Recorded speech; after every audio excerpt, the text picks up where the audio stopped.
J'ai pris du poids en quelques années, j'ai accumulé les kilos et je ne supporte plus le reflet dans le miroir. Leurs kilos en trop pèsent sur leur amour.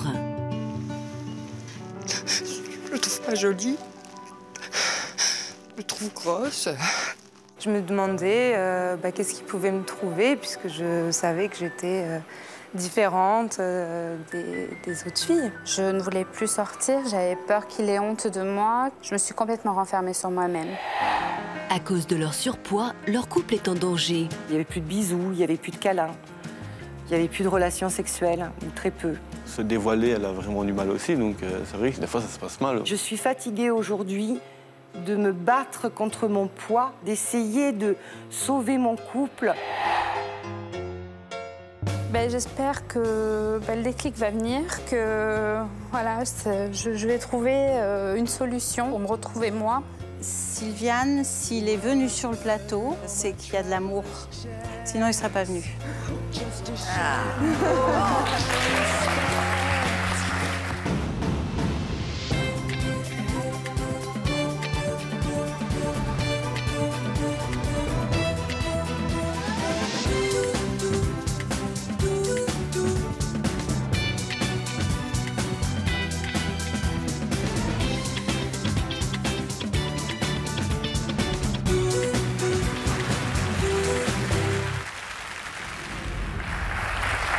Bonjour à tous, merci de nous accueillir et merci à nos invités d'être présentes sur ce plateau. On dit souvent que quand on aime, on ne compte pas.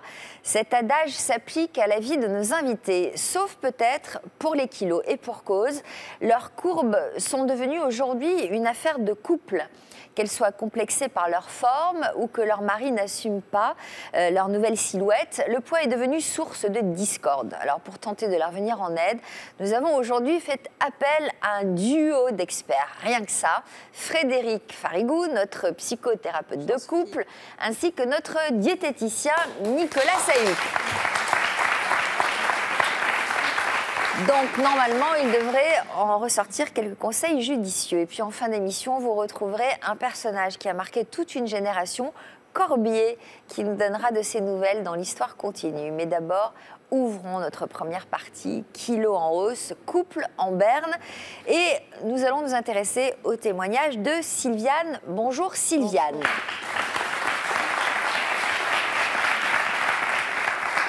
En quoi vous reconnaissez-vous, Sylviane, dans le thème de notre première partie?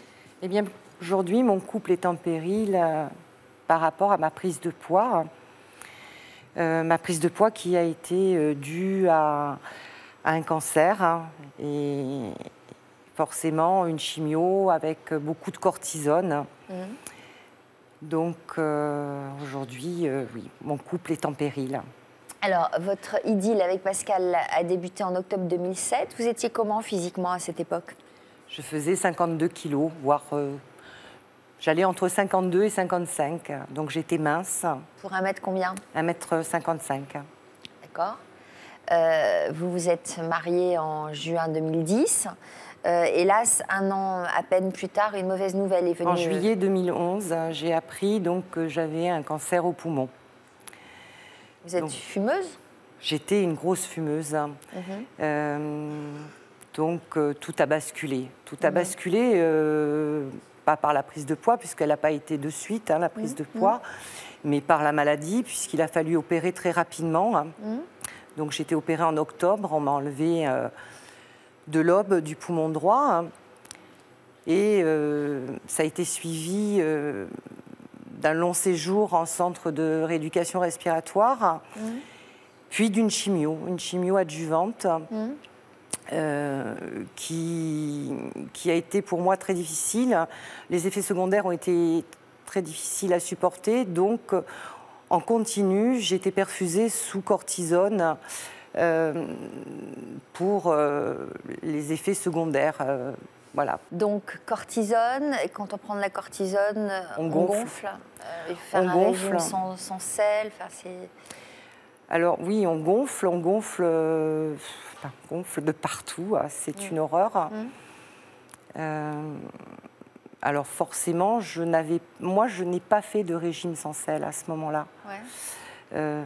J'imagine que dans ces moments-là, ce qui compte, c'est de rester en vie surtout, c'est se battre voilà, contre la mort. Le combat est là d'abord. Et j'imagine qu'on se concentre sur l'essentiel. C'est-à-dire qu'à ce moment-là, on ne pense pas à son poids. Est-ce que votre mari était présent à vos côtés pour combattre? Oui et non. Non. Je pense que la maladie lui faisait peur, et ce que je peux comprendre. Mais il n'a pas toujours été là. Donc vous êtes passé d'une taille 36 à une taille 44.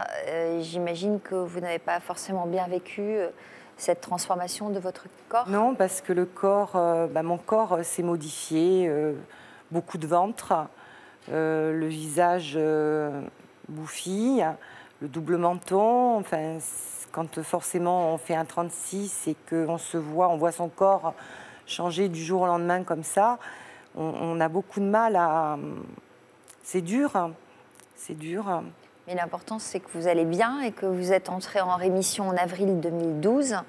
Et c'est à ce moment-là que vos relations avec votre mari se sont dégradées. Qu'est-ce qui a changé entre vous? Il est devenu distant. C'était plus du tout l'homme que j'avais épousé, que j'avais rencontré. Il n'y avait plus de bisous, il n'y avait plus de câlins, il n'y avait plus de relations sexuelles, ou très peu. Il y avait, quand on sortait dans la rue, un devant, l'autre derrière. Donc, difficile à supporter quand on vient de traverser une épreuve terrible. On a envie de tout sauf de ça, j'imagine, sauf de ce type d'attitude. On ne comprend pas. On ne comprend pas, on culpabilise. On culpabilise. Vous en avez parlé avec lui? Oui. Je lui demandais si c'était mon poids qui le dérangeait et à chaque fois la réponse était non, non, c'est pas ton poids qui me dérange. Mais je savais moi auparavant qu'il avait un problème avec les femmes rondes, il m'avait toujours dit qu'il n'aimait pas les rondes. Et... Est-ce que vous lui avez dit que vous aviez peut-être besoin de lui à ce moment-là? Oui, oui. Et comment réagissait-il? Sans réponse. Quand même attentionné à votre égard? Alors, je ne peux pas dire que j'étais malheureuse. J'avais des cadeaux, il m'amenait au restaurant, mais c'était toujours... le restaurant, par exemple, on ne se retrouvait plus comme avant tous les deux. Il fallait qu'il y ait du monde avec nous. Des cadeaux, j'en avais, mais il n'y avait plus... Moi, ce que je voulais, c'était qu'il me prenne par le cou... qu'il me fasse des câlins, des bisous, qu'il me montre qu'il m'aimait pour ce que j'étais, hein, pour ce que je suis. Hein. Et tout ça, j'avais plus. Hein, j'avais plus. Alors, vous avez fini par faire une relation entre votre prise de poids et son indifférence, et vous avez, j'imagine, entamé un régime? Alors non, je n'ai pas entamé de régime parce que j'ai eu une récidive à mon cancer en mai. Mai 2013, où j'ai eu donc une récidive, une tumeur cérébrale et une tumeur à la glande surrénale. Donc on a rattaqué une chimio avec encore de la cortisone. Et donc là, le régime, j'ai vu une diététicienne qui effectivement m'a donné un régime alimentaire, enfin, rééquilibrer les aliments. Hein. Donc je l'ai suivi, mais je ne perds pas un gramme. Au contraire, je gonfle avec les traitements. Donc mai 2013, vous avez fait plusieurs mois de chimio? J'ai fait 4 mois de chimio, avec une chimio toutes les semaines. À nouveau des conséquences difficiles à supporter? Oui, oui, fatigue énorme, reprise de poids, forcément. Donc, Et là, vous en êtes où aujourd'hui? Comment vous allez? Alors donc on m'a opéré de ma glande surrénale en décembre. Là, le 9 décembre, j'ai été opérée. On m'a retiré cette glande surrénale avec la tumeur. J'ai demandé au chirurgien, je lui ai dit, mais après avoir enlevé la glande surrénale, je vais récupérer mon poids, je vais maigrir. Et il m'a dit, non, absolument pas, madame, vous ne perdrez pas un gramme. Voilà, donc au jour d'aujourd'hui, je peux peut-être maigrir, effectivement, mais faut-il encore que je trouve quelqu'un pour m'aider? Et en sachant que j'ai un contrôle la semaine prochaine, je ne sais pas s'il y aura récidive ou pas, je n'en sais rien, je ne le souhaite pas. Mais s'il y a récidive, ça veut dire repartir encore pour une chimio, avec de lourds traitements. Donc, je ne sais pas au jour d'aujourd'hui si je pourrais maigrir. Pourtant, Dieu sait que je le veux de tout cœur.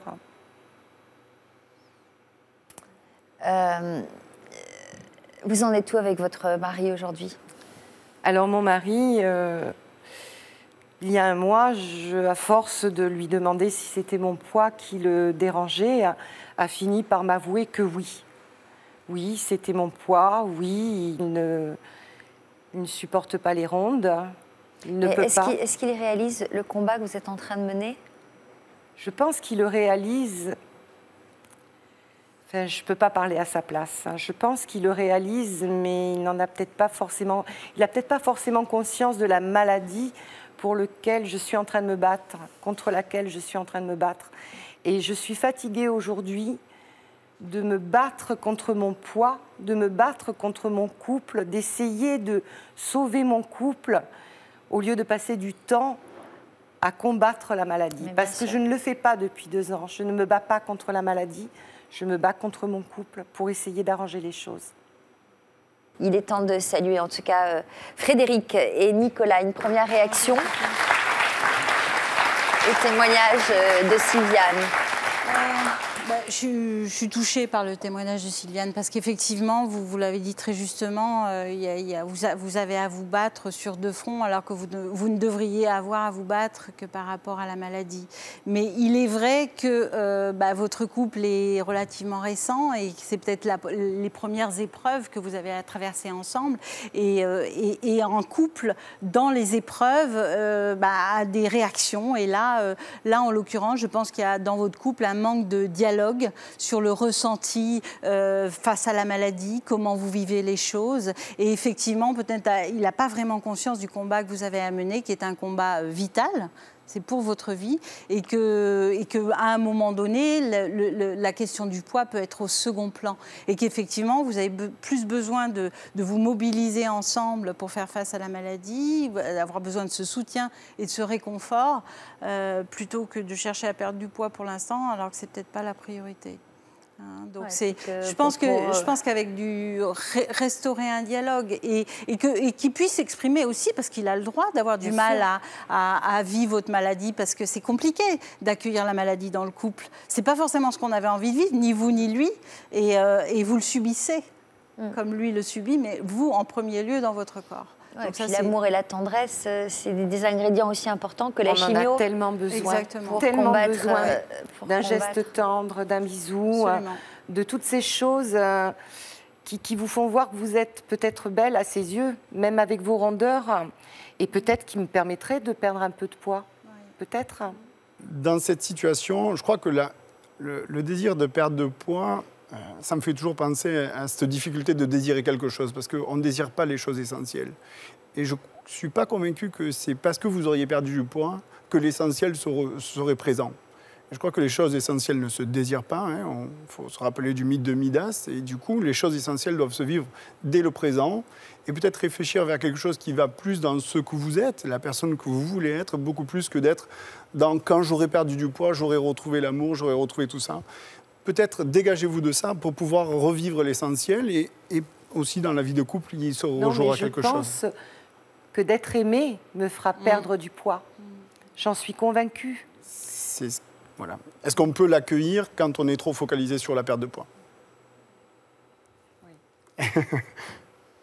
La pauvre, elle a quand même tout sur les épaules. Ça fait je crois qu'il faut féliciter ce courage aussi. Ça fait beaucoup. Il faudrait peut-être commencer par l'alléger, avant de parler des kilos, mais de l'alléger de tous ces combats. Quoi. Il y en a peut-être un de trop. Le combat contre le couple, comme vous le disiez, crée une insécurité. Oui. Et qui, à un moment donné, qui dit insécurité, peut amener effectivement à une rétention au niveau du poids. Donc, c'est un cercle vicieux. Et c'est d'ailleurs souvent dans le couple... D'ailleurs, ce n'est pas le combat contre le couple. C'est marrant, cette formulation. Oui, mais c'est intéressant. Ouais, c'est un combat pour que le couple aille mieux. Mais probablement que vous sentez que vous avez à lutter contre ça. Oui.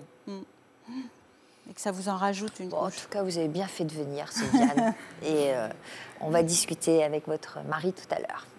Bonjour Maïté. Maïté, à 32 ans, vous êtes fiancée à un homme dont vous êtes très amoureuse. Vous avez donc en apparence tout pour être heureuse dans votre couple. À détail près, quel est le petit détail qui aujourd'hui est devenu un peu trop encombrant, si j'ose dire, dans votre vie? Ce sont mes kilos en trop. Je ne m'accepte plus comme je suis. Vous Je Ou ne votre m'accepte. fiancé? Non, mon fiancé m'accepte, me trouve belle. Mais moi, avant, j'étais une personne qui était mince. J'ai pris du poids en quelques années. J'ai accumulé les kilos et je ne supporte plus le reflet dans le miroir.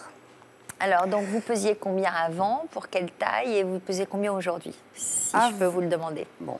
Alors, avant, je pesais plus ou moins 70 kilos. Et je suis obligée de dire combien je pèse maintenant. Oui. Non, vous n'êtes pas obligée, mais bon, puisque vous êtes là pour en parler, oui, autant... c'est assez difficile pour moi. Et puis, je pense que ça permet d'identifier les choses et peut-être... Je pèse 95 kilos pour 1,75 m. Donc, ces kilos en plus ou en trop vous complexent? Je suis très, très complexée, oui. J'ai perdu confiance en moi. À quel point êtes-vous complexée? Je crois que votre fiancé vous a demandé en mariage. Oui. Il y a 3 mois de cela, donc mon compagnon m'a demandé en mariage. J'ai accepté, mais je refuse de porter une robe de mariée comme ça, Alors, avec ces kilos en trop. La date est arrêtée du mariage? Je suis prête, oui, à repousser la date du mariage si je n'ai pas perdu tous les kilos. D'accord, mais pour le moment, elle est fixée. Nous aimerions nous marier en décembre 2014. Donc, ça vous laisse 1 an pour perdre vos kilos. J'espère les perdre. Bon, donc vous êtes prête à... Vous avez déjà fait des régimes? Oui, j'ai déjà fait des régimes. Ici, au mois de janvier, j'ai été voir un diététicien. Donc, quand je me suis pesée, je me suis effondrée. Quand j'ai vu que je dépassais, que j'avais dépassé les 3 chiffres, là j'ai eu un déclic et depuis je suis parfaitement bien mon régime sans faire d'écart. Je ne grignote plus. Vous avez commencé à mincir alors? J'ai perdu 5 kilos, oui. Bravo. Comment vous expliquez que vous ayez pris autant de poids? J'ai pris du poids suite à ma grossesse, ma dernière grossesse. Mais alors, pas avec le fiancé actuel? Non, avec le papa de mes enfants. Voilà. Et alors, donc, ce nouveau fiancé, vous l'avez rencontré quand? En 2009, grâce à des amis en commun. Quand j'ai rencontré Christophe, je pesais 92 kilos. D'accord, donc vous étiez sensiblement au même poids qu'aujourd'hui. Oui. Mais... Et ça ne l'a pas découragé, manifestement? Avant de le rencontrer en vrai, je l'ai prévenu que je n'étais pas tout à fait comme sur les photos. Que je photographiais beaucoup mon visage, mais pas mon corps. Mais il m'a dit, il n'y a pas de souci, on va voir. Et donc, quand on s'est rencontrés, ça a été le coup de foudre, malgré mes kilos. Bon. Et pourtant, ça ne vous a pas permis de vous sentir mieux dans votre peau? Non. Et je dirais même que le poids et ces kilos entre eux sont devenus un sujet tabou entre vous. Vous n'en parlez plus? Je ne supporte pas qu'on parle de mon poids. Je ne supporte pas qu'il me voie dans l'intimité. Vous connaissez votre taille de vêtements? Christophe ne connaît pas ma taille de vêtements parce que je découpe les étiquettes. C'est d'autant plus courageux d'être là sur notre plateau aujourd'hui et d'en parler devant tout le monde. Devant tout le monde. Donc, il vous a fallu un sacré courage pour venir, non? Oui, parce que j'assume pas du tout mon poids. Vous avez une balance chez vous? Oui, nous avons une balance, mais ça aussi, c'est une anecdote. Je disais à Christophe qu'elle ne fonctionnait pas, parce qu'en fait, c'était une balance qui mémorisait les kilos. Donc, non, elle ne fonctionne pas, la balance. C'est pas la peine de te peser. Très bien. Bon, vous nous raconterez comment on peut vous aider et vous permettre d'avancer. Et puis votre futur mari nous rejoindra tout à l'heure. Mais d'abord, on va saluer Camille. Bonjour Camille. Comment vous réagissez au témoignage que vous venez d'entendre? Je comprends tout à fait leur mal-être, leur perte de confiance en elles, puisque moi aussi j'ai connu ça. J'ai aussi été obèse et donc voilà, je comprends, j'ai vécu et je sais ce que c'est. Vous parlez au passé, donc vous avez dépassé cette situation. Vous avez aujourd'hui une silhouette harmonieuse, mais ça n'a pas toujours été le cas. Donc vous avez atteint jusqu'à quel poids? Moi, j'ai pesé jusqu'à 120 kilos. Il y a encore quelques mois? Il y a un peu plus de 6 mois à peu près. Voilà, dites donc. Et vous êtes descendu à combien? Là, actuellement, je pèse 73 kilos pour 1m67. Donc vous avez perdu 43 kilos. 43 kilos. Donc c'est possible. C'est bien. Oui, c'est possible. Vous avez perdu du poids en faisant une opération? Oui, tout à fait. J'ai fait une sleeve. D'accord. Donc une réduction de l'estomac. D'accord. À quel moment vos problèmes de poids sont-ils apparus? Alors, j'ai toujours été assez ronde. Mon papa est un petit peu rondouillard, donc j'ai hérité de ça. Et ensuite, suite au divorce de mes parents, donc j'avais 13 ans, je me suis réfugiée dans la nourriture pour compenser un manque d'affection ou peut-être le fait d'être un petit peu délaissée par des problèmes d'adultes. Je me suis réfugiée dans la nourriture et je compensais, quoi. Jusqu'au moment où votre poids est devenu morbide, j'imagine, à oui, 100 kilos. J'étais en obésité morbide, tout à fait. Vous aviez quelle image de vous à cette époque? Je ne m'acceptais pas du tout, mais tout autant, je ne me rendais pas compte de mon poids. C'est lorsque je me voyais en photo que je me rendais compte. Vous ne viviez pas comme quelqu'un d'obèse? Non, je ne me rendais pas compte. Ça ne m'a jamais arrêté de faire quoi que ce soit. Mais voilà, c'est sûr que quand je me voyais en photo, je me disais, là, par exemple, vous vous reconnaissez sur cette photo? Maintenant, oui. Vous avez eu du mal à la regarder, cette photo? Ouais.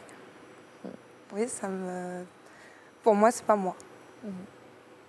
Alors, malgré ce manque de confiance en vous, vous avez fait à cette époque la rencontre d'un jeune homme. Et vous étiez dans quel état d'esprit au début de votre relation? Alors, j'étais heureuse, puisque j'étais amoureuse de lui, donc j'étais heureuse, mais je me demandais qu'est-ce qu'il pouvait me trouver, puisque je savais que j'étais différente des autres filles. Voilà. Et alors, apparemment, ça ne lui posait pas vraiment de problème? On n'en parlait pas. Ça a toujours été un petit peu... Je faisais l'autruche, quoi. Je voulais pas lui en parler, parce que je voulais pas le perdre, donc je voulais pas mettre le doigt sur quelque chose que je n'acceptais pas. Non. Vous avez eu des doutes quant à la sincérité de ses sentiments? Alors, au début de notre relation, non. Et puis ensuite, petit à petit, je me suis rendu compte que lorsqu'on allait en soirée avec des amis à lui, il me regardait un petit peu bizarrement. J'étais un petit peu mise à l'écart. Je me sentais un petit peu délaissée. Puis lui n'était pas à l'aise. Il était différent de son comportement habituel à la maison. Puis il y a eu un événement qui vous a conforté dans cette idée qu'il était mal à l'aise avec tout ça? Oui, tout à fait. J'ai appris par le biais d'amis communs qu'il allait à des soirées auxquelles je n'étais pas conviée avec une autre fille. Ah, ça pose un problème quand même. C'est ça. Comment vous avez interprété son attitude? Pour moi, c'était forcément mes kilos. Ça le dérangeait, donc il préférait ne pas me montrer. Alors vous avez décidé de fermer les yeux sur son comportement et vous avez emménagé ensemble 1 an après le début de votre relation. Quels détails du quotidien ont commencé une nouvelle fois à vous faire douter de sa sincérité? Alors, je me suis rendu compte petit à petit qu'il ne quittait plus son téléphone, que ce soit pour aller chercher quelque chose dans la cuisine ou pour toute chose. Je me doutais qu'il y avait quelque chose qui n'allait pas, qu'il avait quelque chose à cacher. Et puis vous avez fini Vous avez fini par découvrir des messages? Tout à fait. Je suis tombée sur la seule fois où il a malheureusement laissé son téléphone. Je suis tombée sur des messages d'une autre fille. Donc là, j'ai clairement vu que il me trompait. Donc là, vous avez réagi quand même? Donc là, j'ai réagi. On en a discuté. Et pour lui, c'était plus ou moins une erreur de jeunesse et que c'était moi qui l'aimais et qu'il n'y avait pas de souci, quoi. Puis moi, amoureuse, forcément, je suis restée. Ouais, puis surtout, vous deviez vous dire que c'était à cause de vos kilos. Et je me suis dit que c'était à cause de mes kilos, qu'il m'acceptait comme ça, et que, il m'acceptait plus ou moins, mais qu'il fallait que je reste parce que j'avais quelqu'un, j'étais pas seule. Je sens Frédéric bouillir dans mon dos. J'ai pas besoin de la regarder. Est-ce qu'il s'est tenu à carreau après cette trahison? Non, il a été clean, entre guillemets, si on peut dire, pendant quelques mois. Il a été quoi? Clean. Il a été un petit peu plus réglo pendant quelques mois. Et après, je me suis rendu compte que son comportement changeait de nouveau. Et donc, nous avons eu de nouveau une grande discussion. Et de nouveau, il était encore avec cette fille. Bon, là, vous l'avez mis dehors quand même. Je suis partie, moi, quelque temps chez mes parents, auprès de ma maman. Et monsieur m'a rappelé. Et puis, je suis retombée dans le panneau une deuxième fois. Alors, Frédéric, c'est mal barré, cette histoire, quand même. Oui, c'est mal barré, c'est clair. Mais ce qui est touchant dans ce genre de situation, en fait, c'est que la personne a une image tellement mauvaise d'elle-même qu'elle va accepter des choses qui ne sont pas forcément acceptables et va être amenée à se responsabiliser aussi des comportements de l'autre qui ne sont pas forcément corrects, mais dont je me responsabilise. Parce que Ah oui, c'est complètement voilà. ça. Ouais. Pour moi, c'était de ma faute. Exactement. Voilà. Et du coup, à rester dans des relations ou des situations parce qu'elle pense qu'elle ne pourra pas avoir mieux. Voilà. Ne pourra pas espérer une relation, elle sera vraiment aimée pour elle-même. Ouais. Et souvent, ça va jusqu'au rejet, c'est-à-dire si je me rejette moi-même, je vais me mettre dans des situations où l'autre va être amené à, au final, me rejeter. Voilà. Et de mettre en place tout un tas de comportements qui, finalement, en ne prenant pas soin de moi, vont amener l'autre à me rejeter ou à me laisser. Oui, puis moi, je voulais pas qu'il me laisse. Je voulais pas être je voulais pas me retrouver toute seule et puis retrouver quelqu'un. C'était... Camille, vous vous sentiez donc responsable des tromperies de votre compagnon et vous vous êtes résignée à accepter le pire. Vous nous direz tout à l'heure comment vous êtes finalement parvenue à ouvrir les yeux. Et puis nous découvrirons également l'histoire d'Émilie. Ce sera juste après ces quelques messages de la rédaction. À tout de suite. Comme nos invités, vous pouvez nous raconter votre histoire. Vous ne vouliez pas d'enfants et pourtant, aujourd'hui, vous êtes à la tête d'une famille nombreuse. Vous avez longtemps privilégié votre carrière et votre vie de femme et vous refusiez l'idée d'être mère, mais aujourd'hui, vous êtes enceinte. Alors que vous vous étiez juré de ne jamais avoir d'enfants, vous avez finalement changé d'avis sur le tard et vous êtes devenue une vraie mère poule. Votre femme ne voulait pas d'enfants, mais grâce à votre force de persuasion, elle a finalement cédé à vos demandes. Vous n'avez jamais voulu devenir mère, mais maintenant que vous avez plus de 40 ans, vous avez peur de regretter votre choix. Pour nous raconter votre histoire, contactez notre équipe au 0820 16 30 15 ou connectez-vous sur le site de France 2, rubrique Toute une histoire. En 2009, Corbier, le célèbre acolyte de Dorothée, avait raconté sa descente aux enfers à Jean-Luc Delarue. J'allais dans un hyper, j'allais voir le patron, je lui disais « Donne-moi du boulot, fais-moi tenir la caisse !» Et on me disait « Voyons, monsieur Corbier !» 5 ans plus tard, il nous dira ce qu'il est devenu dans l'histoire continue. Et maintenant, à Lille.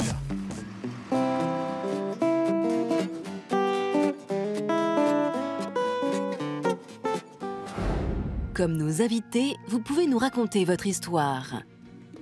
Grâce à notre aide, vous aimeriez retrouver une personne que vous avez perdue de vue ou que vous n'avez jamais connue. Vous êtes à la recherche de votre premier amour et vous souhaiteriez lui passer un message sur notre plateau. Depuis des années, vous faites tout pour retrouver un parent, un frère ou une sœur, mais votre enquête est au point mort. À cause d'une dispute, vous avez perdu de vue une amie chère et vous aimeriez lancer un avis de recherche pour la retrouver. Vous venez de retrouver la trace de l'un de vos proches, mais vous n'osez pas vous manifester par peur d'être rejeté. Pour nous raconter votre histoire, contactez notre équipe au 0820 16 30 15 ou connectez-vous sur le site de France 2, rubrique Toute une histoire. C'est la suite de notre émission. Les femmes que je reçois aujourd'hui ont toutes un point commun. Elles se trouvent trop rondes et ce complexe est devenu source de disputes dans leur couple, allant pour certaines jusqu'à marquer la fin de leur histoire. C'est justement l'histoire d'Émilie dont nous allons faire la connaissance tout de suite. Bonjour Émilie. Émilie, très complexée par son poids depuis des années. Oui. Combien de kilos avez-vous pris en 16 ans? En 16 ans, j'ai pris 50 kilos. Vous n'avez... Non, je n'ai pas été grosse étant jeune. Jamais. Vous avez devancé ma question. Vous avez été une jeune femme toute mince. Oui. Toujours été mince, oui. Toute mon enfance, mon adolescence et... Vous pesiez combien pour quelle taille? 51 kilos pour 1m70. Ah oui, vous étiez très mince. Très, très mince, oui. Oui, oui. Sauf que, ben voilà, après... Donc, vous aviez du succès auprès des hommes et vous avez tapé dans l'œil, dans les yeux d'un homme en particulier. Voilà. Vous vous êtes mariée 3 ans plus tard. Oui. Donc, enfin, on n'est pas mariés, on s'est mises... voilà. Vous avez vécu ensemble. Voilà, vécu ensemble. Puis, il y a un premier événement qui est venu bouleverser vos habitudes alimentaires. Le premier accouchement, voilà, la première naissance de mon petit garçon, Pierre. Donc, j'ai pris donc, 25 kilos. Donc, pendant la grossesse? Pendant la grossesse, oui, voilà. J'étais alitée donc, dès le 5e mois de grossesse. Beaucoup de problèmes de tension. Donc, obligée de rester allongée, à ne pas bouger. Donc, ben voilà, forcément, on va voir le frigo d'un peu plus près. Et puis, on mange. Et puis, ben, tout et n'importe quoi. Et donc, ben, j'ai pris 25 kilos. Que vous n'avez pas perdu après avoir accouché? Non. J'ai très, très peu perdu. Quelques kilos. 5-6 kilos. Vous avez dû être dépitée? Un petit peu, mais bon, sans plus, parce que bon, j'étais tellement mince avant que même les kilos en trop, ça ne me gênait pas vraiment. Non. Je ne me suis pas inquiétée tout de suite. Vous avez quand même tenté de retrouver votre ligne initiale? Oui. Parce que bon, les mois passant, je me suis dit, bon, il faut quand même me reprendre en main. Donc, ben, j'ai fait plusieurs régimes. J'ai pris les bouquins féminins et voilà, pathos. C'est ce qu'on appelle les régimes yo-yo. Voilà. Donc, j'ai beaucoup perdu, mais j'ai repris le double. Voilà, ben, je veux aussi une diététicienne. Bon, là, par contre, il fallait tout peser, tout. Enfin, c'était hyper contraignant, donc j'ai pas tenu. Voilà. Vous avez ensuite connu 2 autres grossesses pendant lesquelles vous avez pris à nouveau du poids? Oui. Beaucoup? Mais disons que j'étais aussi alitée à partir du 5e mois. Donc, toujours des problèmes de tension, d'œdème. 3e grossesse, le diabète gestationnel s'est ajouté. Donc, voilà, que des soucis. Voilà, j'ai gonflé à vue d'œil, quoi. Ça a été... J'ai pris une 20aine de kilos de plus pour finir, donc, à 93-94 kilos, là, sur cette photo, oui. Donc, juste après la grossesse. Voilà. Donc, une prise de poids difficile à vivre et à supporter, à accepter? Oui, très, très difficile. Je ne l'accepte pas du tout. Est-ce que cette prise de poids a eu des incidences sur votre vie de couple? Oui, parce que du coup, donc on se parlait moins. Moi, quand il y avait des sorties où je ne voulais plus sortir, j'avais peur qu'il ait honte de moi, que je me suis complètement renfermée sur moi-même. En fait, mais il a essayé d'en parler avec vous? Il a remarqué votre mal-être? Mon mal-être, oui, il a remarqué, mais bon, il me disait toujours qu'il m'aimait comme ça, qu'il n'y avait pas de soucis, mais je sentais bien que, voilà, il y avait autre chose, quoi, enfin, que ça n'allait pas passer, voilà, comme ça. C'est-à-dire, vous Vous pensiez qu'il avait quelqu'un d'autre? Je pense, oui. Je pensais. Mais c'est pas le cas. Hein. Enfin, voilà. On en a parlé longuement. Bon, c'est pas le cas. C'est plus moi, voilà, qui suis tellement complexée par mon poids que je m'imagine qu'il va aller voir quelqu'un de plus mince, voilà. Donc j'imagine que vous vous êtes repliée sur vous-même, isolée. Totalement. Du monde extérieur. Je sors plus. Voilà, les petits me demandent d'aller à la piscine avec eux, ben, c'est plus possible. Voilà, je peux plus. Et que votre mari, votre compagnon a dû finir par se lasser, j'imagine. Oui. Non pas de vos kilos en trop, mais de votre repli. Oui, voilà, c'est ça. Je pense que ça a été un trop pour lui. Voilà, toujours de ressasser, moi, la même chose. N'ayant pas confiance en moi, du coup, j'ai pas confiance en lui non plus. Donc, du coup, voilà, ça a été des questions. Je vais poser beaucoup de questions et des questions de trop, sûrement. Donc, voilà, mais ça... Donc votre couple n'allait pas bien, vous avez fini par prononcer des paroles que vous avez immédiatement regrettées. Oui. Que lui avez-vous dit? Je lui ai demandé donc s'il voulait partir, me quitter, et il m'a tout de suite répondu oui. Voilà. Ça fait 3 mois et demi et oui. Ça fait 3 mois et demi qu'il est parti? Oui. Donc vous vous retrouvez toute seule avec les enfants? Oui, toute seule avec les 3 enfants. Bon, il est toujours présent, il est toujours pour les petits, mais c'est vrai que pour moi, c'est dur. 16 ans de vie commune, voilà, c'est... En fait, vous avez inconsciemment provoqué je pense, oui. son départ. Oui. Donc vous vous culpabilisez aujourd'hui? Beaucoup. Je me dis que voilà, j'aurais pu réagir bien avant. Bien avant, puis bon, la routine s'est installée, voilà, et puis... Et pourquoi vous êtes là aujourd'hui? J'espère que le déclic va venir, que voilà, je vais trouver une solution, que je ne vais pas être toute seule. Une solution pour le faire revenir? Non, parce que ça, je ne pense pas, mais pour moi, pour me retrouver moi, pour les enfants aussi, parce que j'ai envie de profiter tant qu'ils sont petits, tant que voilà. Mais bien sûr, vous avez quel âge? 35 ans.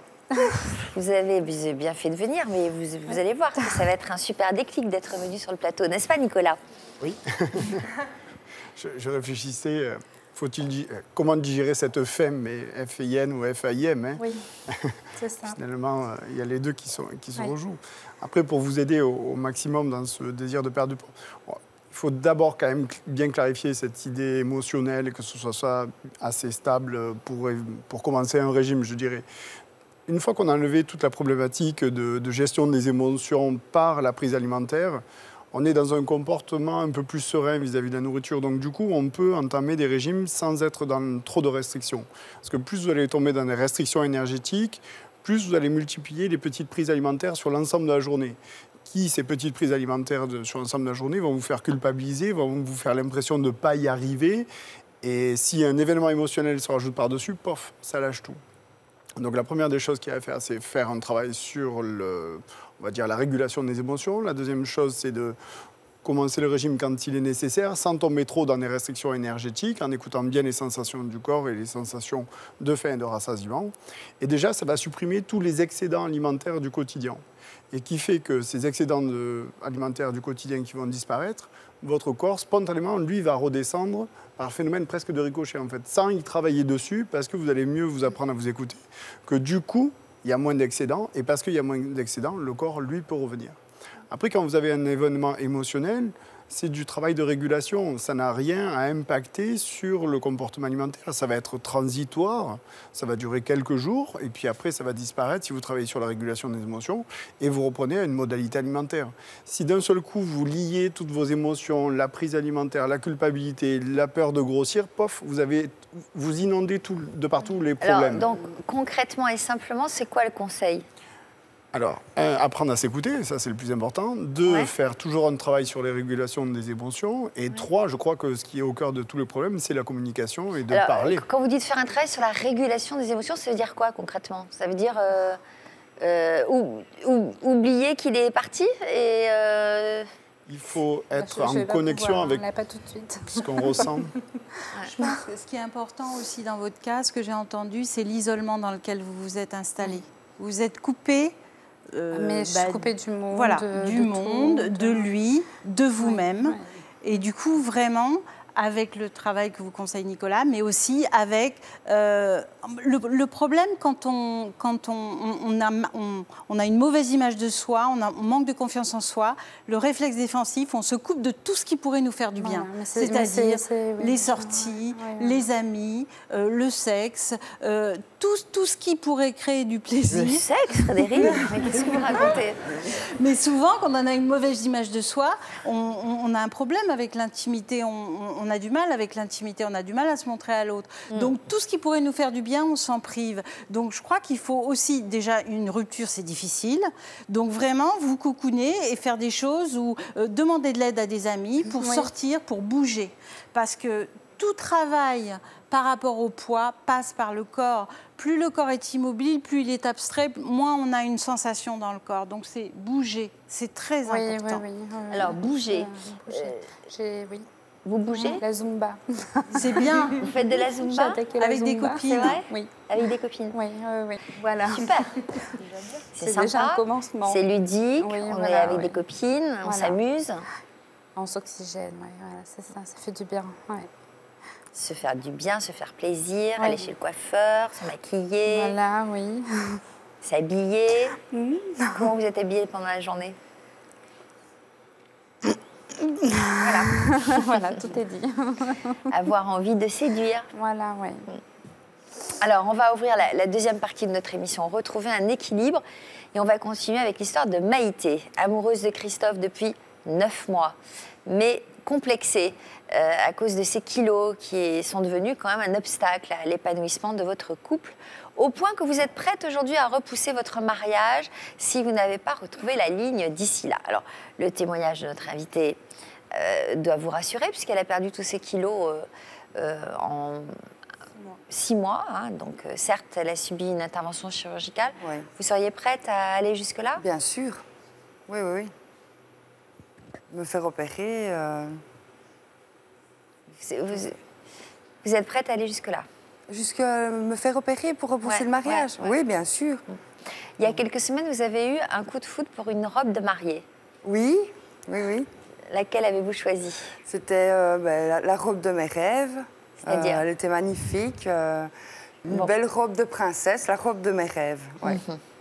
Bon. Donc, et vous l'avez achetée? Non, je l'ai essayé, mais quand je me suis vue dans la glace avec, je ne me suis pas aimée. Je trouvais mon corps difforme. Bon, donc vous avez pris une résolution pour pouvoir rentrer dans cette robe?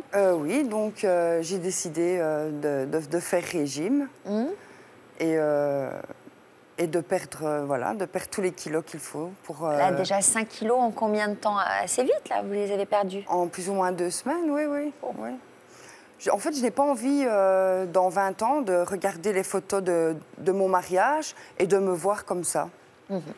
Alors, si vos complexes vous empêchent aujourd'hui de vous projeter dans la robe blanche de vos rêves, vous êtes néanmoins déterminé à l'enfiler dès que vos kilos en trop auront disparu. Et pour cela, vous pouvez compter sur le soutien de votre famille et de votre futur mari. Un mariage version XS ou rien.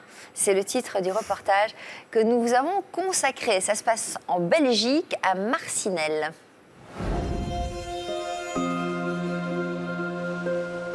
Maïté a 32 ans et elle a pesé jusqu'à 100 kilos. Il y a une semaine, elle a décidé de se reprendre en main et a commencé un régime. Malgré ses efforts, les photos des people et des mannequins dans les magazines la renvoient à ses complexes. Pour moi, ces filles, elles sont parfaites. Ça me rend jalouse et envieuse. Elles ont tout un corps de rêve. Elles ont le corps parfait. Moi, quand je me regarde dans la glace, je vois un corps difforme, je vois de la graisse. Je ne corresponds pas, malheureusement, à la femme idéale, quoi, à la jolie femme. Bonjour! Si Maïté se rêve aussi mince que ses filles dans la presse, c'est qu'en décembre prochain, elle va se marier.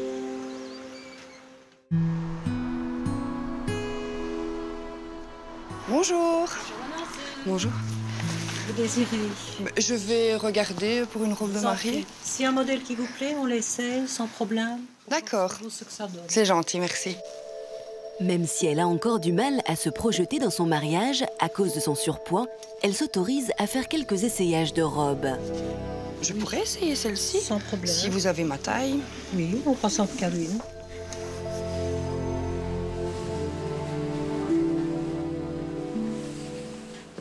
Maïté n'a pas toujours fait ce poids-là. Alors quand elle se découvre dans une robe de princesse avec cette silhouette, elle ne se supporte pas. Je pleure.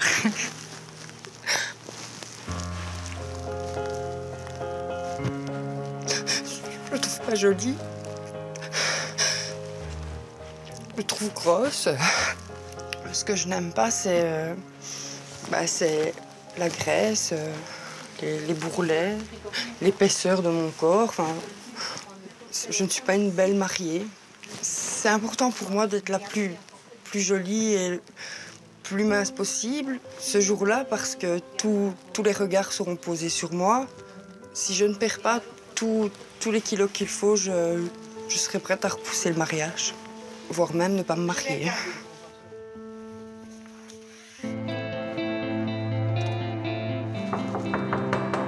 Pour perdre ses kilos avant le mariage, Maïté peut compter sur le soutien de son frère, John.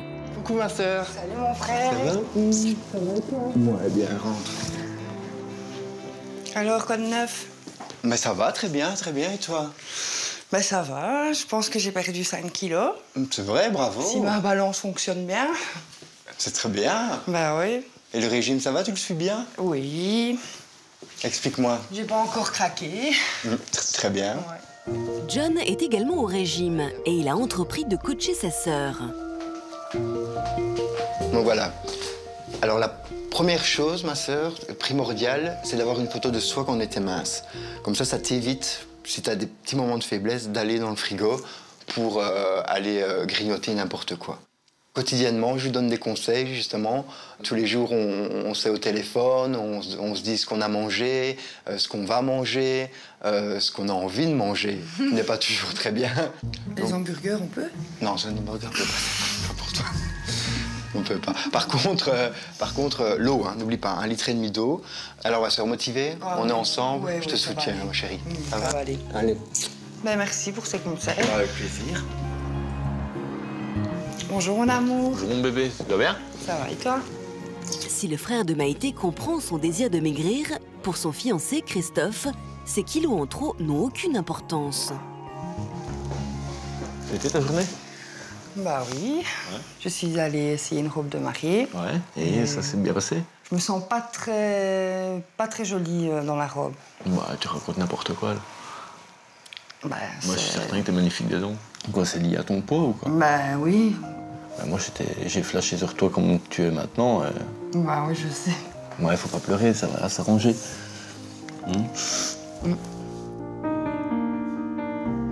Ça me rend triste, je suis mal par rapport à ça parce que c'est jamais qu'une histoire de kilos superflus.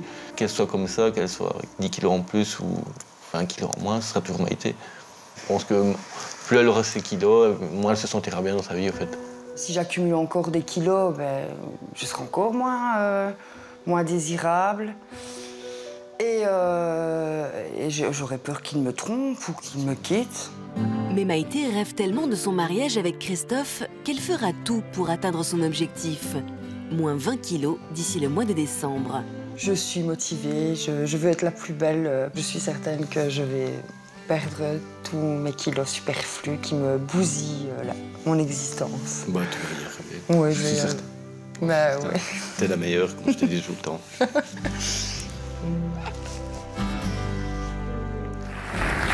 Christophe, qui soutient Maïté dans son combat et qui nous a rejoints sur ce plateau. Merci d'être là.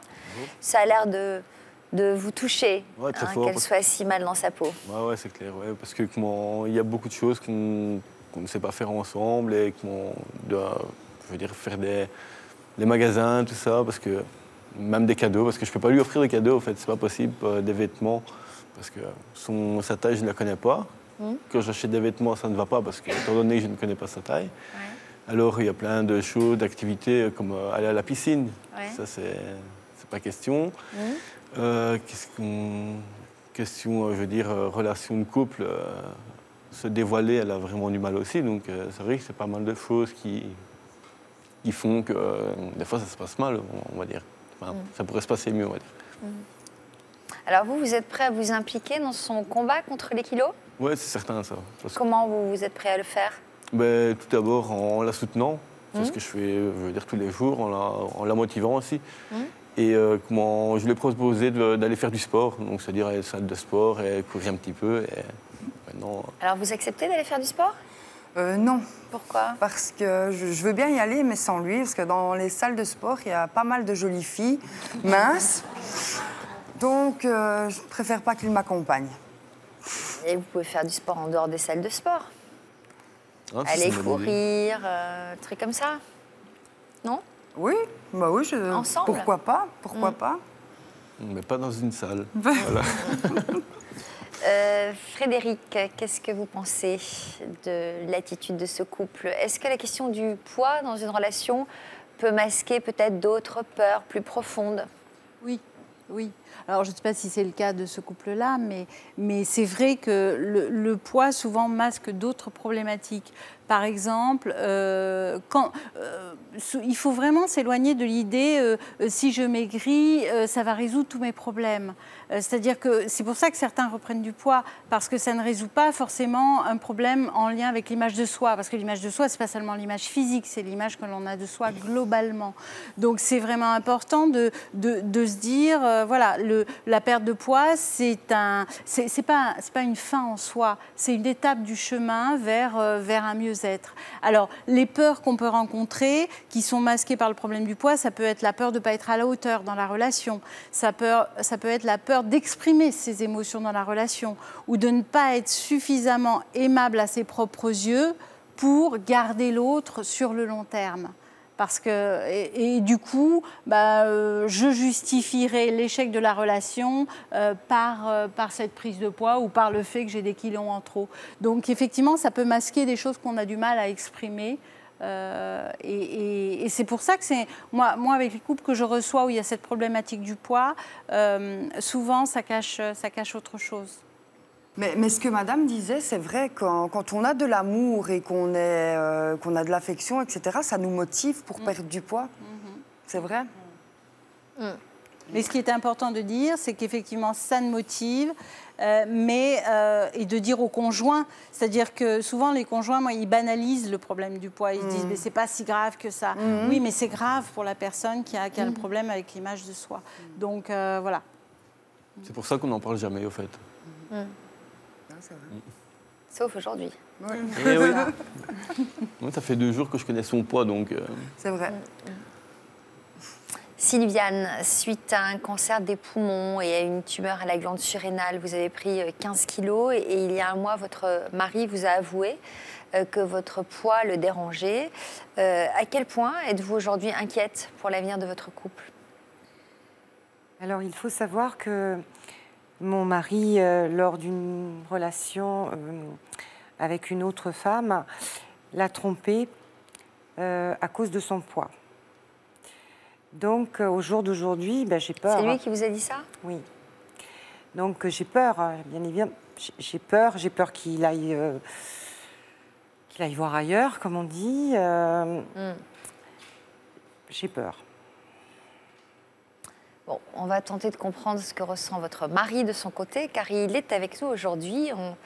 On salue son courage d'être présent. C'est pas évident quand même pour lui. Oui. Pascal est là.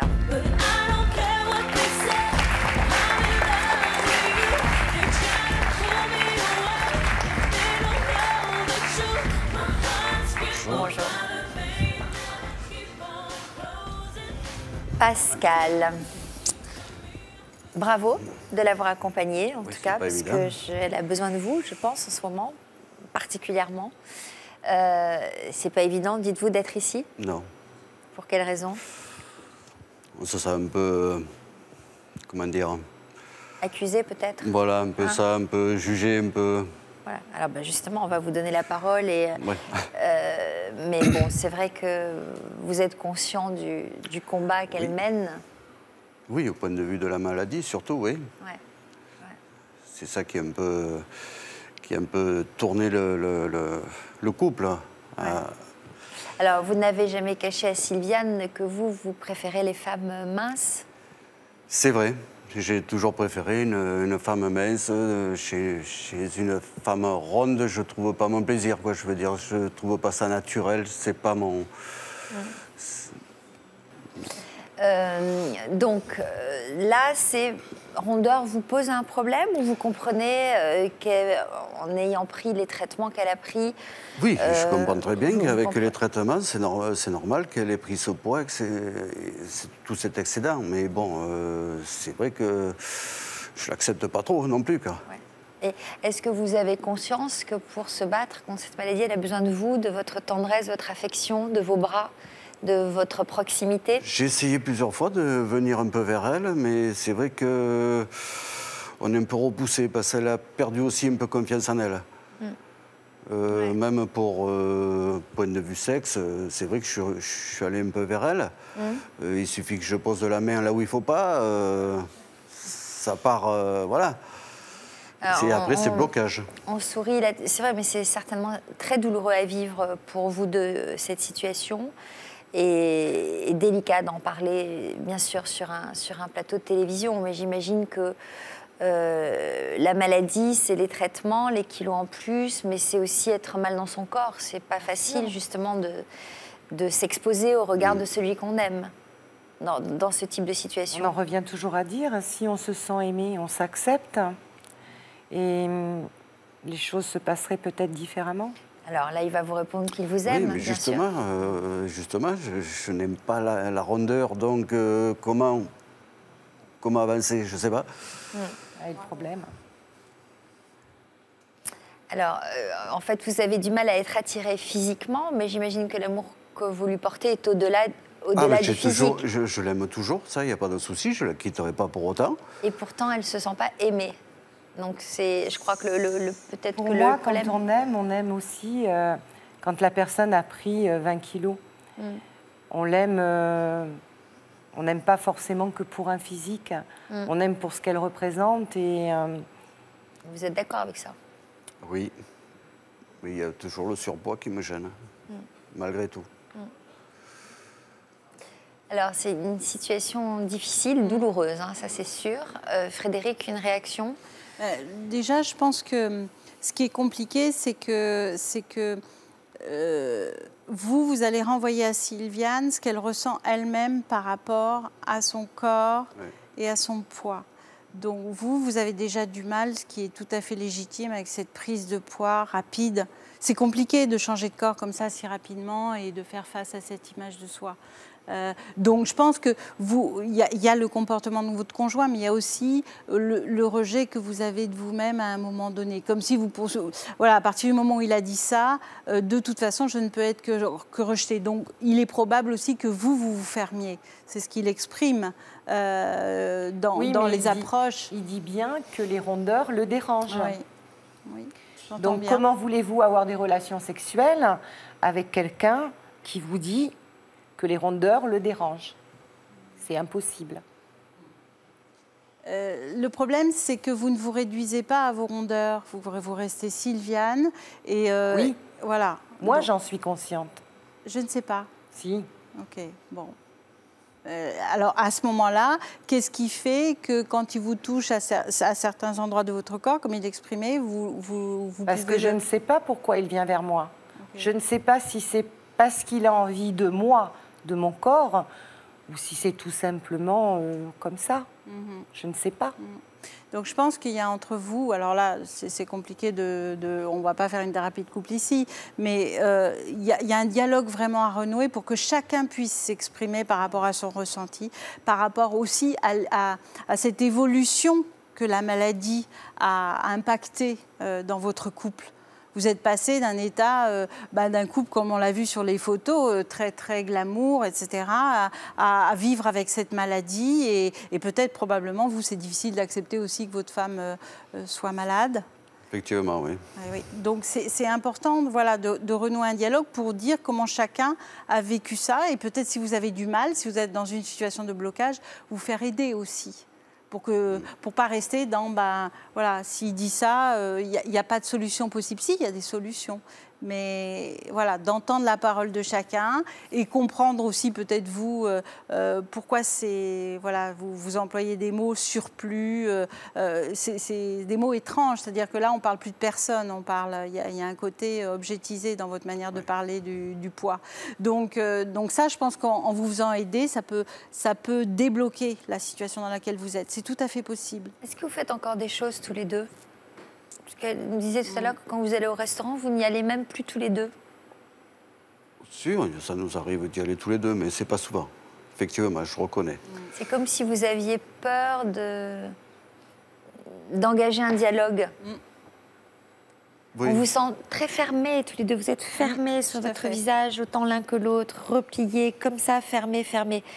Regardez-vous, tournez-vous l'un vers l'autre, prenez-vous par la main. Effectivement, oui. C'est vrai que vous avez une attitude de repli total. Il faudrait commencer par vous ouvrir l'un à l'autre pour faire des choses ensemble, peut-être. Oui, enfin moi j'essaye. J'ai essayé de venir vers lui pour lui demander un bisou ou un câlin et je sens, mais c'est au plus profond de moi, que ça lui coûte. Je ne sais pas comment expliquer. Ça se ressent. J'ai l'impression que mon poids transperce son corps et ça me revient en plein dans la figure. Je pense que là c'est tout un mélange de choses et puis il y a une sorte de cercle vicieux, d'engrenage. C'est-à-dire que maintenant vous n'avez plus confiance en vous, donc vous vous repliez d'autant plus et ça l'incite encore moins à venir vers vous. Donc tout ça, il y a beaucoup de choses en ce moment. Sylviane, s'il est venu sur le plateau, vu votre problématique, c'est qu'il y a de l'amour. Sinon, il ne serait pas venu. S'exposer comme ça, à dire des choses qui ne sont pas forcément évidentes. Pas facile pour lui. Oui. Franchement. Donc, je pense que, voilà, acter le fait qu'il a fait cette démarche pour vous accompagner et peut-être, oui, sortir de cette fermeture dans laquelle vous êtes et dans ce qu'il a dit. Effectivement, les mots sont durs. C'est important que vous puissiez dire ce que ça vous a fait et le faire avec un tiers qui puisse vous aider à renouer le dialogue.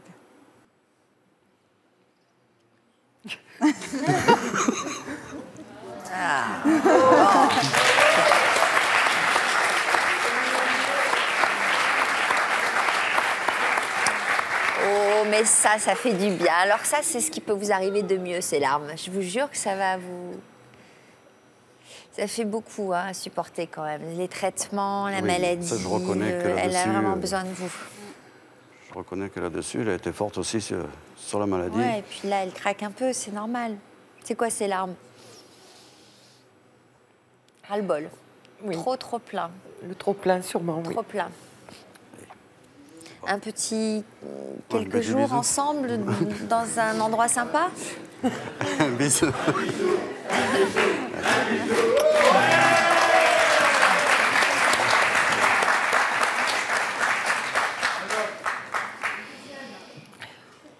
Bon, il y a un autre plateau qui s'appelle Histoire continue. J'espère qu'on va vous recevoir dans de meilleures conditions, plus ouvertes, plus épanouies. En tout cas, ça va s'améliorer, j'en suis sûre. Et puis, elle a besoin de vous. Là, il faut vraiment être à ses côtés. Camille, vous étiez en couple depuis 1 an avec votre compagnon quand il vous a trompé à 2 reprises. Vous avez accepté de lui pardonner, pensant à l'époque que tout ça était de votre faute, de la faute de vos kilos. À quel moment avez-vous finalement eu un déclic ? Alors, j'ai eu un déclic en juin 2013, donc quand je me suis fait opérer d'une sleeve. Je suis ensuite partie voir mon frère en Guadeloupe. Et j'avais perdu déjà 20 kilos et je me suis rendu compte aussi que le manque n'était pas là. Et quand je suis rentrée, je lui ai dit, j'ai eu le déclic, c'est bon, au revoir. Le trop-plein, je suis partie. D'accord. Voilà. Et puis, vous avez fait la rencontre d'un autre jeune homme, 2 mois plus tard. Oui. Qu'est-ce qui l'a séduit chez vous, à votre avis? Alors, je pense que c'est le fait que j'avais retrouvé confiance en moi, que je me trouvais belle, enfin, je me posais plus de questions, je m'étais retrouvée, tout simplement. Comment vous vous sentez aujourd'hui? Très bien. Parce qu'au moment où vous avez rencontré ce jeune homme, vous aviez encore quelques kilos en trop? Oui, je faisais 83 kilos. J'avais 10 kilos de plus qu'aujourd'hui.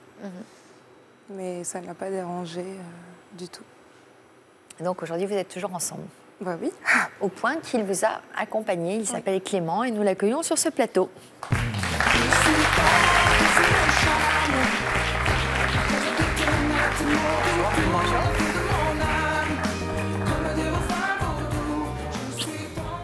Clément, qu'est-ce qui vous a plu chez Camille quand vous l'avez rencontrée? Il faut déjà savoir que la première fois qu'on s'est rencontrés, donc, elle était toujours avec son ex-compagnon. Ah. Voilà. Donc, ça ne vous a pas découragé? En fait, sur le moment, je me suis dit, bon voilà, c'est une jolie fille, elle est toujours avec quelqu'un. Alors je m'étais pas dit que c'était possible en fait. Voilà, donc la première chose vraiment qui m'a touché et qui m'a marqué, c'est sa gentillesse. Voilà. Outre le fait qu'elle soit jolie, c'était vraiment sa gentillesse. Donc quand même, vous l'aviez remarqué avant de partir aux Antilles? Non, pas spécialement. C'est à mon retour. En fait, on fait partie d'une association. On s'est rencontrés au restaurant. Et là, je me suis dit, je lui ai dit que j'étais plus donc avec mon ex. Et là, je me suis dit, pourquoi pas? Bon, qu'est-ce que vous pensez de sa métamorphose? C'est quelque chose de très bien, je trouve. Ça la change. A priori, de ce qu'elle me disait, en fait, c'est surtout son état d'esprit vraiment qui a changé, je pense. Donc elle a pris confiance en elle. Tout à fait. Elle est vraiment plus épanouie, plus jolie, et puis elle est bien dans sa peau, que ça se voit. Ouais, vous avez des projets tous les deux? Oui. Qu'est-ce que vous avez comme projet? On en parle un petit peu, le mariage, et puis la suite. Quoi. Vous avez fixé une date? Non, pas du tout. Pas pour encore. Bon. On se laisse le temps. Ouais. Il rougit, hein. Il est timide. Un petit peu. Très bien. Écoutez, nous vous souhaitons beaucoup de bonheur. Les fauteuils rouges vous attendent, les uns et les autres, pour nous dire ce qui s'est passé depuis cette émission d'aujourd'hui. Merci à tous d'être venus.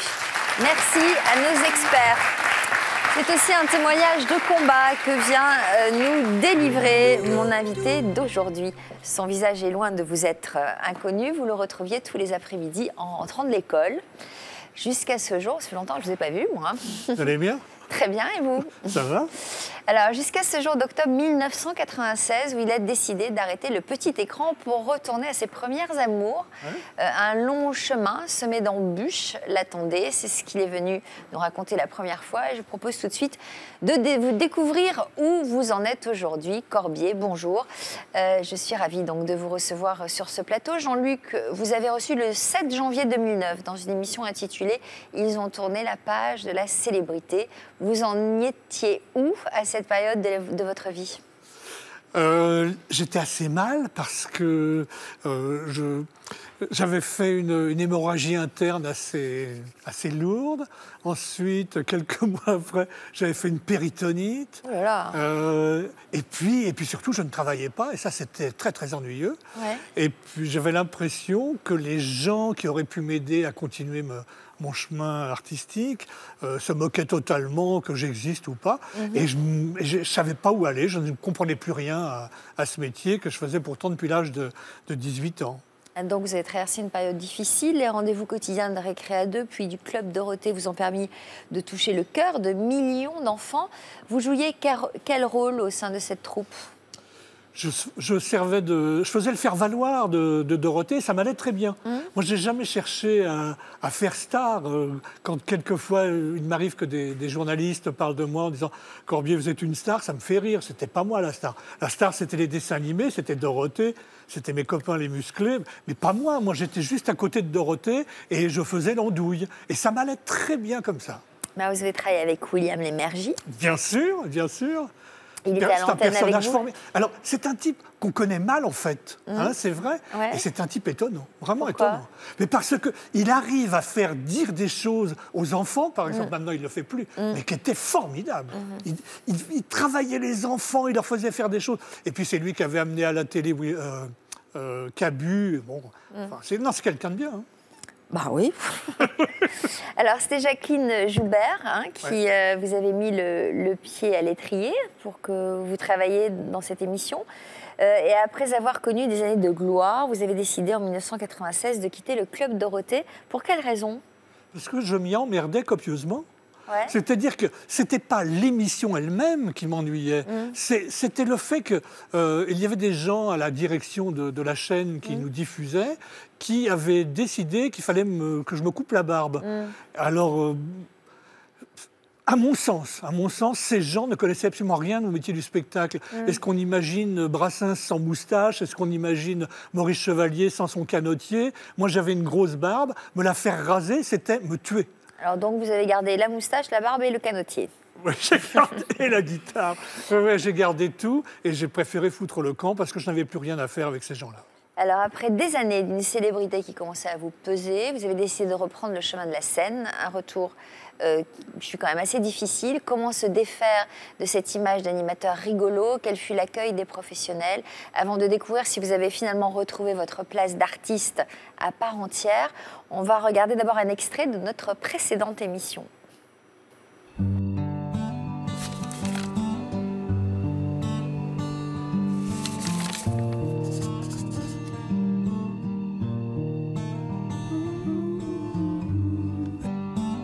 J'avais une étiquette énorme et je voyais bien que les gens se marraient quand j'arrivais.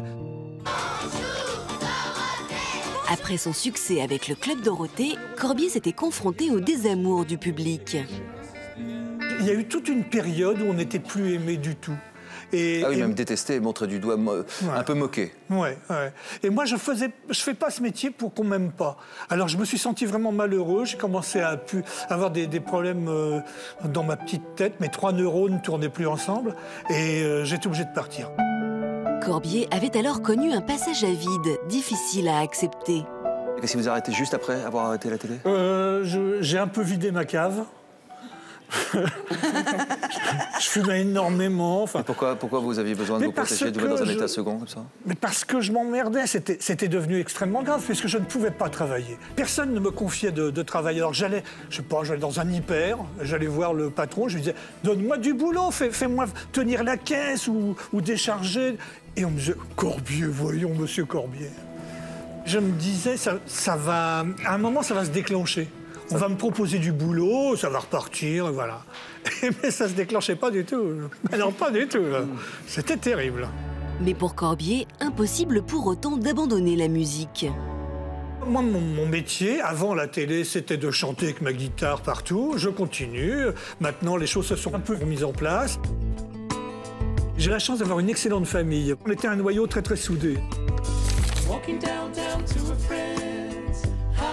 5 ans plus tard, la vie de François Corbier a bien changé. Ça va? Corbier, clap première. Suite à l'émission, il l'ignorait, mais son public existait bel et bien et tenait à le soutenir. J'avais l'impression qu'on me détestait. Peut-être pas qu'on me détestait, mais que j'étais rien. Les gens me disaient, mais si, pour nous, vous comptez, on vous a vu. On vous aime beaucoup, M. Corbier. On vous aimait à l'époque, on ne sait pas ce que vous faites maintenant, mais on vous aime toujours, vous faites partie de notre vie. L'émission a été simplement là pour me dire « Ben oui, faut y aller ». Malgré de nombreuses preuves d'amour de son public et de ses proches, difficile pour l'ancien animateur de se relancer dans la musique. Ma famille me disait « Mais reprends ta guitare, remets-toi à écrire des chansons ». Et j'osais pas. Je m'étais dit, non mais je suis trop vieux, c'est pas possible. Quand on a presque 60 ans, qu'on remonte sur scène, si ça ne marche pas tout de suite, ben ça veut dire que c'est nous. C'est nous qui sommes à chier, c'est pas le public. François Corbier a finalement fait le grand saut. 2 albums et un livre autobiographique plus tard, c'est à sa famille qu'il dédie sa renaissance. Me remettre à écrire, me remettre à chanter, c'était leur dire « Ayez confiance en moi, je vous aime et vous allez voir, je vais gagner à nouveau ma vie. Ça risque d'être long, ça risque d'être difficile, mais je suis sûr de ne pas me tromper.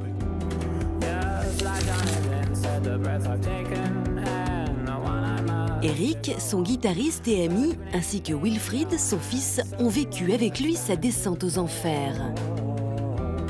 Quand on lui a fermé la porte des théâtres, des festivals, parce qu'il avait cette image d'amuseur pour enfants, c'est vrai que c'était très déstabilisant en fait. Ça l'a été pour lui, mais ça l'a été aussi pour moi, parce que c'était incompréhensible.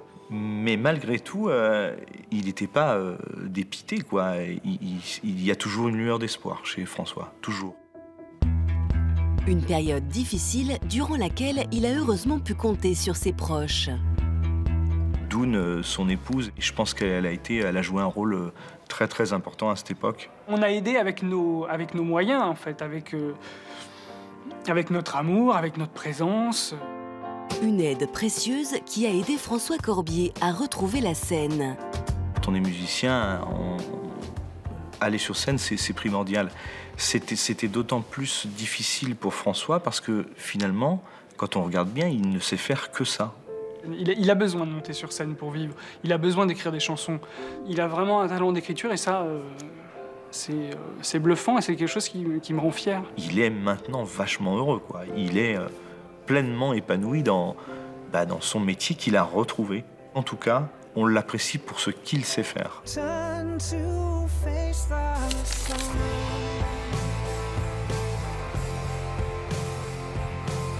Si le pitre du Club Dorothée se faisait appeler Corbier, c'est François Corbier, le musicien, qui nous reçoit aujourd'hui chez lui, près d'Évreux.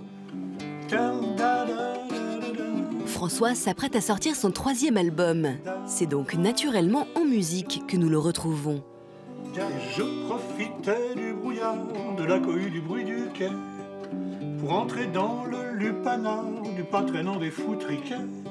J'étais déjà tranche-montagne, un menteur, un vide gousset, un gamin... J'écris parce que j'ai envie de transmettre à des gens, non pas un message, puisque je ne pense pas être un chanteur engagé, mais de dire aux gens des choses tout en gardant malgré tout un peu de sourire de temps en temps.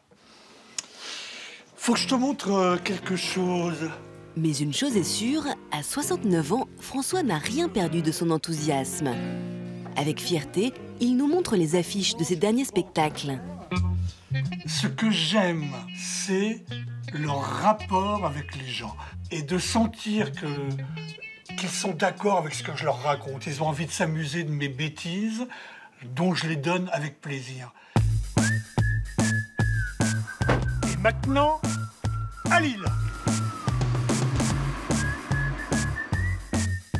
Ce soir, ce sont donc les Lillois que François va tenter de séduire. Pardon les jeunes. J'en peux plus. Il y avait un bouchon et tout, j'ai cru que j'arriverais jamais. Comme toujours, c'est aux côtés d'Eric, son guitariste, que l'artiste montera sur scène. Comment tu te sens? Je me sens fatigué, mais content d'être arrivé. Une fois sur scène, je te connais. Ouais. Je sais que ça va bien se passer. Avant de monter sur scène, François est plutôt généralement décontracté. Tranquille, détendu, il sait ce qu'il va faire et voilà. Peut-être une fois sur 10, il a un petit peu de pression, mais bon, comme tout le monde.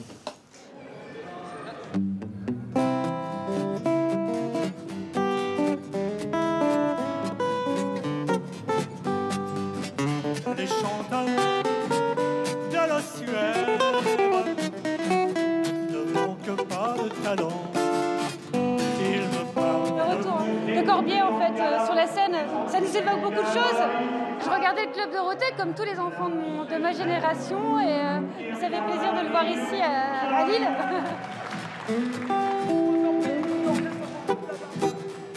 C'est ma vie, c'est pas du nougat. Chantez les mots, c'est ma vie, les gars. Ce soir, Paris réussit, la poésie de ses textes et son énergie ont conquis le public.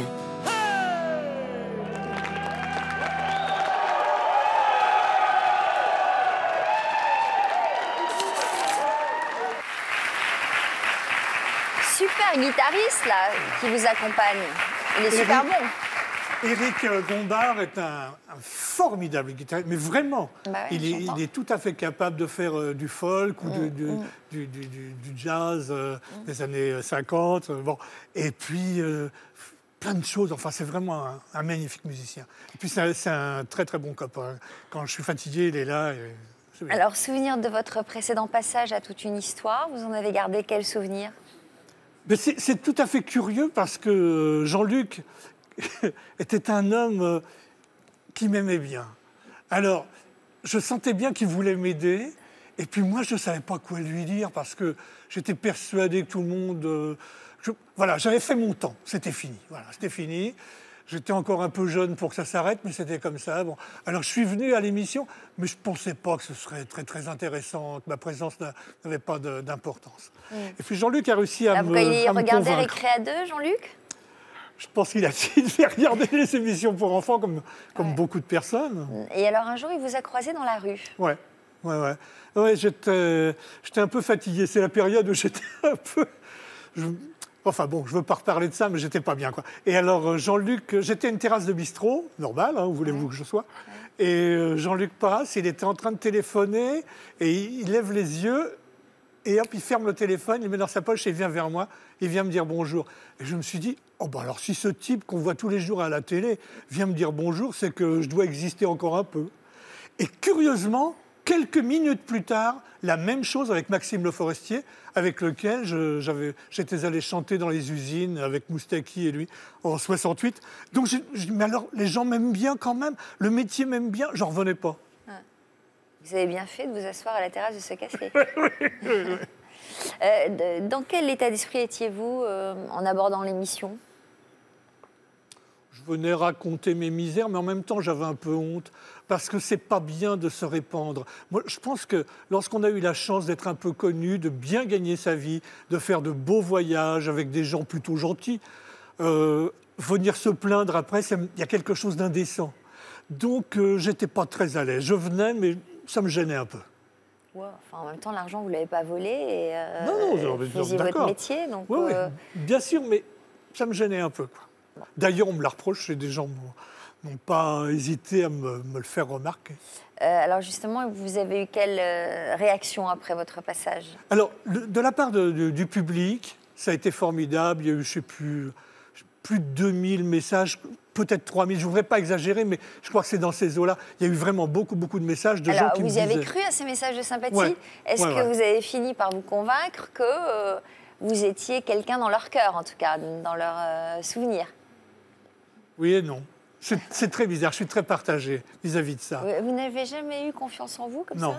Vous n'avez jamais eu une grande estime de vous? Si, je m'aime bien. Si. Non, mais je ne crois pas du tout à la gloire. C'est-à-dire que pour moi, pour les autres, je trouve ça formidable, mais pour moi, je suis toujours un petit peu étonné. Ça me paraît bizarre, ça me paraît usurpé, ça me paraît volé. Mais je pense que ça doit venir de ma maman qui était toujours en train de me dire « tais-toi, mets-toi là ». Et ça a dû me marquer, je suppose. Je me souviens lorsque j'étais allé voir Brassens, j'avais 16 ans, 17 ans, et je lui avais chanté mes petites chansonnettes. Oui, parce que c'est un mélange quand même de Moustaki, Le Forestier, il y a un mélange de tout ça. Grim Alright, un petit peu, absolument, il y a un mélange de tout ça. Ouais. Et j'étais allé voir Brassens, j'avais chanté mes chansons, et il m'avait dit « mais elles sont drôles, vos chansons, vraiment, c'est amusant. Vous voulez faire un disque ?» Et je m'entends lui dire « oh bah, maman, elle ne voudra pas. » Voilà, j'étais à côté de la plaque, quoi, complètement, je ne savais pas. Il y avait autour de moi, tous les jeunes gens à cette époque-là faisaient du disque, c'était l'époque le début du rock'n'roll, du twist et tout ça. C'était en quelle année, ça? Quand je suis allé voir Brassens, donc ça devait être en 61, 62. C'était le début du rock chez nous. Et vous regrettez de ne pas avoir fait cette carrière-là? Non, plus maintenant. Parce que vous auriez pu être un auteur-compositeur reconnu au même titre que Le Forestier ou peut-être, mais je ne savais pas me vendre aussi. Et puis je n'ai pas une vraie très belle voix, on ne peut pas dire ça. Donc c'est déjà pas mal qu'on m'accepte avec cette voix-là. Il y en a plein qui n'ont pas de belle voix, mais qui écrivent bien. Tiens, ça me rappelait une chanson d'Aznavour, ça. Ouais, il y en a d'autres, je peux vous en citer d'autres. D'autres ont réussi avec moins de talent et moins de voix. Alors, malgré un long passage à vide qui a duré des années, donc vous avez continué à vous produire dans différents festivals. Est-ce que le public était là, au rendez-vous? Ouais. Toujours? Oui, oui. Ça dépend des endroits, ça dépend des endroits. Mais dans les grands festivals, les gens ne venaient pas pour moi, donc ils étaient là et ils étaient plutôt contents. Et souvent, j'ai eu des gens qui étaient là, qui venaient me voir après et qui me disaient « On était venus se payer la tronche du type de la télé. Ouais. Et puis c'est vous qui nous avez eu, avec vos chansons, on s'est fait scotcher et on tenait à vous le dire et à vous dire merci. » Alors ça me touche beaucoup, beaucoup, beaucoup. Vous voyez toujours l'équipe de Dorothée? Non, très peu. Très peu, parce que l'équipe n'existe plus. Dorothée, on s'écrit pour le Nouvel An. Bonne année, merci. Voilà. Incroyable, je vais militer auprès de William pour qu'on vous invite le matin. Avec plaisir, j'apporterai ma guitare. Bah, j'espère. Comment vous envisagez l'avenir? Sérieusement? Vous voulez vraiment que je réponde à ça? Ouais. Mais gentiment pour vous, parce que vous n'êtes pas très tendre à votre égard. Écoute, là, je viens de subir un examen, je vais bien. Bon, c'est déjà une bonne nouvelle. Oui, ça va. J'ai eu un petit peu peur. Mais enfin, ça va beaucoup mieux. Et donc, mon avenir, à plus ou moins long terme, j'aimerais mieux que ce soit long. Je le vois en dessous, là. D'accord. Sous la pierre. Et avant? Et avant, moi, j'aimerais continuer à faire ce métier le plus longtemps possible. Souvent, j'ai entendu les artistes dire « après 30 ans, j'arrêterai ». Ils sont toujours là, ils continuent à chanter. Non, moi, je veux faire ce métier tout le temps, sans arrêt, jusqu'à la fin de mes jours. Peut-être même que quand je serai en dessous, si on est gentil avec moi, qu'on vient me voir, peut-être que je chanterai encore, j'en sais rien. Quel homme êtes-vous devenu? Je suis beaucoup plus patient que je ne l'ai été. J'arrive à écouter les autres, ce qui est un énorme progrès, car je n'écoutais rien, je n'écoutais personne. Ma devise, c'était la phrase de Sacha Guitry, « Écoute tous les conseils et n'en suis aucun ». Et j'ai appris que ce n'était pas comme ça qu'il fallait vivre, il fallait vivre avec les autres. Donc je suis devenu quelqu'un de plus doux, de plus calme, mais toujours aussi écervelé, toujours un peu zinzin, et puis avec toujours des colères qui me prennent. Mais ce ne sont pas des colères dans la vie, j'ai jamais insulté les gens, c'est pas ça. Mais dans mon écriture, j'ai besoin de faire remarquer qu'il y a des choses qui ne vont pas. Et quand je ne peux pas rire avec ces choses qui ne vont pas, on pleure tous ensemble. Eh ben, je vous souhaite d'être un peu plus indulgent envers vous-même. Accordez-vous un peu de douceur. Et puis, bonne chance pour ces prochains spectacles. Vous savez qu'on ne peut pas dire merci, Sophie. Pourquoi?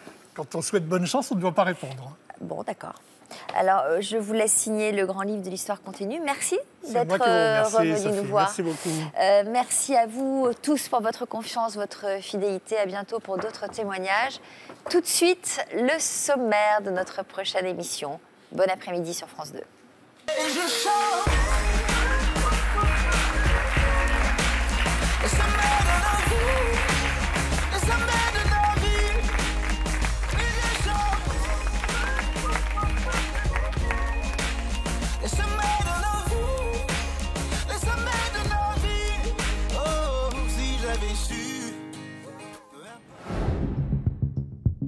Ils ont été pris d'un coup de folie. J'ai failli supprimer mon enfant. J'ai fait cette fausse identité pour avoir un moyen de paiement que je n'avais plus. Je suis allé embrasser mon fils et puis j'ai pris la route. Pour aller où? Pour engager la Légion étrangère. Sans prévenir votre femme? J'ai rien prévenu. J'ai foncé réveiller mon mari en disant mais écoute, je crois que je suis complètement folle. J'ai tenté de tuer Rémi. Mais comment en sont-ils arrivés à perdre à ce point la raison? On a eu des soucis financiers, on ne savait même plus payer les cantines des enfants. Myopathie, sclérose en plaques, maladie de Parkinson et Alzheimer. Vous mettez toutes ces maladies ensemble et ça définit la maladie qu'avait Rémi. C'était vraiment pas Rémi que je voulais supprimer, c'était sa maladie. Et des années plus tard, ils regrettent toujours leurs gestes et tentent de réparer leurs erreurs. Aujourd'hui même, je vis encore avec le bracelet électronique jusqu'au mois de mai. J'aurais jamais cru vivre ça. C'est pas un plan de carrière de dire tiens, je vais aller en prison. Tout a été dur en fait. J'ai peut-être eu beaucoup de tort à une époque, mais qu'au jour d'aujourd'hui, moi j'ai 52 ans maintenant. S'il y a des années sympas à faire, il faut les faire maintenant. Quels sont vos projets aujourd'hui? Avoir fini avec ce bracelet, pouvoir travailler, ranger mon histoire dans une bibliothèque et oublier.